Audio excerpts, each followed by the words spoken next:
ಬುರುಡೆ ವಿಚಾರಕ್ಕೆ ಸಂಬಂಧಪಟ್ಟಂತ ಒಂದಷ್ಟು ಅನುಮಾನಗಳಿತ್ತು. ಎಲ್ಲಿಂದ ತಂದ ಈ ಚಿನ್ನಯ್ಯ ಈ ಬುರುಡೆನ ಅಂತ ಅದನ್ನ FSL ಕಳಿಸಲಾಗಿತ್ತು. ಜೊತೆಗೆ ಅದರಲ್ಲಿರುವಂತ ಮಣ್ಣು ಎಲ್ಲಿಗೆದ್ದು ಅನ್ನೋದ್ರ ಬಗ್ಗೆಯೂ ಕೂಡ ಮಾಹಿತಿಯನ್ನ ಕಲೆಕ್ಟ್ ಮಾಡಿಕೊಂಡ್ರು. ಈ ಬುರುಡೆ ತಂದ ಬಗ್ಗೆ ಮಾಸ್ಕ್ ಮ್ಯಾನ್ ಚಿನ್ನಯ್ಯ ಒಂದಷ್ಟು ಮಾಹಿತಿ ಕೊಟ್ಟಿದ್ದಾನಂತೀಗ. ಆ ಬುರುಡೆ ಎಲ್ಲಿಂದ ಗೊತ್ತಾ ತಂದಿದ್ದು? ಮಹೇಶ್ ಶೆಟ್ಟಿ ತಿಮರೋಡಿಯ ತೋಟದಿಂದ ಅಂತ. ಮಹೇಶ್ ಶೆಟ್ಟಿ ತಿಮರೋಡಿಗೆ ಸೇರಿದಂತಹ ರಬ್ಬರ್ ತೋಟದಿಂದ ಆ ಬುರುಡೆಯನ್ನ ತಂದಂತೆ ಈ ಚಿನ್ನಯ್ಯ. ತೋಟದಲ್ಲಿನ ಆ ಒಂದು ಜಾಗವನ್ನ ತೋರಿಸಿರ್ತಾನೆ ಆರೋಪಿ ಚಿನ್ನಯ್ಯ. ಈ ಬುರುಡೆ ಚಿನ್ನಯ್ಯನ ಹೇಳಿಕೆಗಳಿದೆಯಲ್ಲ, ಒಂದೊಂದು ಹೇಳಿಕೆಗಳು ಕೂಡ ಅನುಮಾನಕ್ಕೆ ಕಾರಣ ಆಗ್ತಾ ಇದೆ.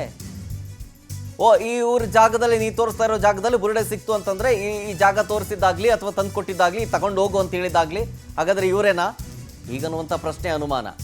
ಬುರುಡೆ ಚಿನ್ನಯ್ಯ ಹೇಳಿಕೆಗೆ ಈಗ ಅನುಮಾನ ವ್ಯಕ್ತಪಡಿಸಿ FSLಗೂ ಕಳಿಸಲಾಗಿದೆ. ಆ ಮಣ್ಣನ್ನ ಮ್ಯಾಚ್ ಆಗುತ್ತಾ ನೋಡಿ ಅಂತ FSLಗೆ. ಬುರುಡೆ ತಂದ ಬಗ್ಗೆ ಮಾಸ್ಕ್ ಮ್ಯಾನ್ನ ಸ್ಫೋಟಕ ಕೆಲವೊಂದಿಷ್ಟು ಮಾಹಿತಿಗಳಿದೆಲ್ಲವೂ ಕೂಡ. ಮಹೇಶ್ ಶೆಟ್ಟಿ ತಿಮರೋಡಿಗೆ ಸೇರಿದಂತಹ ತೋಟದ ಮನೆಯ ಜೊತೆಗೆ ಆ ತೋಟದಲ್ಲಿನ ಮಣ್ಣು ಅದನ್ನ ಸಂಗ್ರಹಿಸಿಯೂ ಕೂಡ FSL ಕಳಿಸ್ಕೊಟ್ಟಿದೆ FSLಗೆ. ಅಂದ್ರೆ ಆ ಬುರುಡೆಯಲ್ಲಿ ಅಂಟುಕೊಂಡಿರುವಂತಹ ಮಣ್ಣಿಗೂ ಈ ಮಹೇಶ್ ಶೆಟ್ಟಿ ತಿಮರೋಡಿಯ ತೋಟದ ಮಣ್ಣಿಗೂ ಮ್ಯಾಚ್ ಆಗತ್ತಾ ಅಂತ. ಆಮೇಲೆ ಈ ಸ್ಟೇಟ್ಮೆಂಟ್ ಕೂಡ ಸುಳ್ಳಾಗಬಾರ್ದಲ್ಲ. ಆಮೇಲೆ ಅವನು ಹೇಳ್ದ ಅಂತ ಎಲ್ಲನೂ ನಂಬಕ್ಕಾಗಲ್ಲ. ಈಗಷ್ಟೇ ರೂಪೇಶ್ ಹೇಳ್ತಿದ್ರಲ್ಲ, ಹಾಗೆ ಹೇಳ್ದ ಅಂದ್ಬಿಟ್ಟು ಅದೊಂದನ್ನು ಮಾತ್ರ ಇಟ್ಕೊಂಡು ಆ ಆ್ಯಂಗಲ್ನಲ್ಲಿ ತಲೆಕೆ ಮಾಡಲ್ಲ. ಅವ್ನು ಹೇಳ್ದ ಅಂದ ತಕ್ಷಣ ನಂಬಕ್ಕಾಗಲ್ಲ. ಅದಕ್ಕೆ ಪ್ರೂಫ್ ಬೇಕು.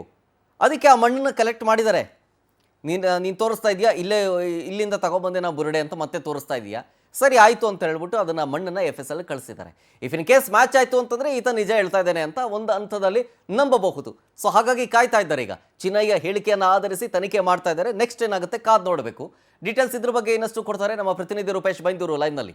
ರೂಪೇಶ್, ಹೇಳ್ತಾ ಇದ್ರಿ ಕೇವಲ ಆತ ಕೊಟ್ಟಂತಹ ಸ್ಟೇಟ್ಮೆಂಟಲ್ಲಿ ಮಾತ್ರ ಅಲ್ಲ, ಸಾಕ್ಷ್ಯಾಧಾರಗಳು ಕೂಡ ಹೊಂದಾಣಿಕೆ ಆಗಬೇಕು ಅಂತ.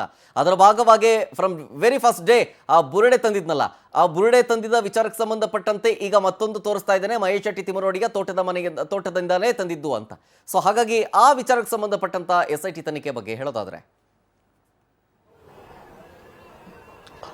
ಶರತ್, ಇಲ್ಲಿ ಯಾಕಂತ ಹೇಳಿದ್ರೆ SIT 3 ವಿಧದಲ್ಲಿ ಸಾಕ್ಷಿಗಳನ್ನು ಕಲೆ ಹಾಕ್ತಾ ಇದೆ. ಅದೇ ರೀತಿಯಾಗಿ ಒಂದು ಮಹತ್ವದ ಏನಾಗುತ್ತೆ ಅಂತ ಹೇಳಿದ್ರೆ ಆತ ಆರೋಪಿ ಕೊಟ್ಟಂತ ಹೇಳಿಕೆಗಳು ತಪ್ಪೊಪ್ಪಿಗೆ ಹೇಳಿಕೆಗಳು. ಯಾಕಂತ ಹೇಳಿಕೆ ಏನಾಗಿತ್ತು ಅಂತ ಹೇಳಿದ್ರೆ ಮಹೇಶ್ ಶೆಟ್ಟಿ ತಿಮರೋಡಿಯವರ ತೋಟ ಅಂದ್ರೆ ರಬ್ಬರ್ ತೋಟ, ಸಾಕಷ್ಟು 10 ಎಕರೆ ತೋಟ ಇದೆ. ಹೀಗಾಗಿ ಆ ತೋಟದಿಂದ ತಂದೆ ಅಂತ ಹೇಳಿ ಒಂದು ಮಾಹಿತಿಗಳು ಆತ ಹೇಳ್ಕೊಂಡಿದ್ದಂತ ಮಾಹಿತಿಗಳು ಬಹಿರಂಗ ಆಗ್ತಾ ಇದೆ. ಅದೇ ರೀತಿಯಾಗಿ ಆ ಒಂದಿಷ್ಟು ಮಾಹಿತಿಗಳು ಇಲ್ಲಿ ಎನ್ನಲಾಗ್ತಾ ಇದೆ, ಈ ರೀತಿಯಾಗಿ ತೋಟದಿಂದ ತಂದ್ರು ಅಂತ ಹೇಳಿ. ಈ ಬಗ್ಗೆನೂ ಕೂಡ ಇಲ್ಲಿ SIT ಪೊಲೀಸರು ತನಿಖೆಯನ್ನ ಮಾಡ್ತಾ ಇದ್ದಾರೆ. ಯಾಕಂತ ಹೇಳಿದ್ರೆ ಆತ ಮೊದಲು ಹೇಳ್ಕೊಂಡಿದ್ದೇನಂತ ಹೇಳಿದ್ರೆ ನಾನು ಎಲ್ಲಿಂದೋ ತಂದೆ ಅಂತ ಹೇಳಿ, ಯಾಕಂತ ಹೇಳಿದ್ರೆ ಧರ್ಮಸ್ಥಳದಿಂದ ತಂದೆ ಅಂತ ಹೇಳಿದ್ದ. ಅದಾದ ಬಳಿಕವಾಗಿ ಈ ಒಂದು ತಲೆಬುರುಡೆ ಯಾರೋ ಕೊಟ್ರು ಅಂತೇಳಿ ಹೇಳಿದ್ದ. ಈಗ ತಲೆಬುರುಡೆ ಎಲ್ಲಿದ್ದು ಅಂತೇಳಿ ಮಹೇಶ್ ಶೆಟ್ಟಿಯವರ ತೋಟದಿಂದ ಅಂತೇಳಿ ಹೇಳ್ತಾ ಇದ್ದೇನೆ ಅಂತೇಳಿ ಹೇಳಾಗ್ತಾ ಇದೆ. ಹೀಗಾಗಿ ಇದು ಕೂಡ ಪೊಲೀಸ್ನವರು ಡೌಟ್ ಇದೆ, ಯಾವ ರೀತಿಯಾಗಿ ಈ ರೀತಿಯಾಗಿ ತೋಟದಿಂದ ತಂದಿದ್ದೆ ಹೌದಾ ಅಂತೇಳಿ. ಹೀಗಾಗಿ ಪೊಲೀಸ್ನವರಿಗೆ ಕೇವಲವಾಗಿ ಹೇಳಿಕೆ ಆಧಾರದಲ್ಲೇ ಈಗ ಪ್ರಕರಣವನ್ನು ನಡೆಸಲಿಕ್ಕೆ ಆಗೋದಿಲ್ಲ.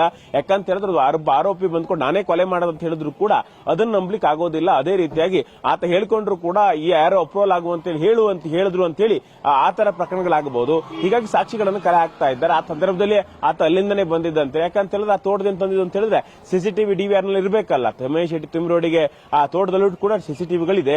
ಹೀಗಾಗಿ ಆ ವಿಚಾರವನ್ನು ಕೂಡ ಪರಿಶೀಲನೆ ಮಾಡ್ತಾ ಇದ್ದಾರೆ. ಇಲ್ಲಿ ಮತ್ತೊಂದು ಟೆಕ್ನಿಕಲ್ ಸಾಕ್ಷಿ ಏನಂತ ಹೇಳಿದ್ರೆ ಆ ಒಂದು ತಲೆಬುರುಡೆಗಳಿದೆ, ಆ ತಲೆಬುರುಡೆಗೆ ಫರ್ನಿಶ್ಡ್ ಅಂದ್ರೆ ಒಂದಿಷ್ಟು ಏನು ಹಾಳಾಗಬಾರದು ಅಂತ ಹೇಳಿ ಒಂದು ದ್ರಾವಣವನ್ನು ಸಿಂಪಡಿಸಲಾಯಿತು ಅನ್ನೋ ಒಂದು ವಿಚಾರ.